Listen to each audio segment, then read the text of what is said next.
বেগুনের তো অনেক রেসিপি খেয়েছেন, একবার অল্প ঝামেলায় এই রেসিপিটি বানিয়ে দেখুন। কালো বা সাদা যে কোনো বেগুন নিয়ে বেগুনগুলোকে এভাবে ডাঁটা সহকারে লম্বা লম্বা করে কেটে নিবে।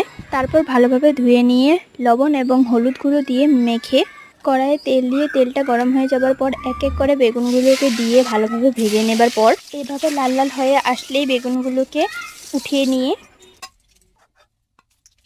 তারপর সেই তেলে কালো জিরে কাঁচা লঙ্কা দিয়ে মশলাগুলো দিয়ে দেব, যার মধ্যে আছে আদা, টমেটো এবং শুকনো লঙ্কা পেস্ট। তারপর পরিমাণ বুঝে হলুদ এবং নুন দিয়ে সঙ্গে কিছু জিরে বাটা দিয়ে নাড়িয়ে চাড়িয়ে কিছুটা দই দিয়ে আবারও একটুখানি নাড়িয়ে চাড়িয়ে ভালোভাবে কষিয়ে নিয়ে যখনই দেখবে তেল ছেড়ে দিয়েছে মশলা থেকে, তারপর বেগুনগুলোকে দিয়ে অল্পখানি নাড়িয়ে চাড়িয়ে নিয়ে গরম গরম ভাতের সঙ্গে বেগুন দিয়ে এই রেসিপিটি খেয়ে দেখবেন, খুবই ভালো লাগবে।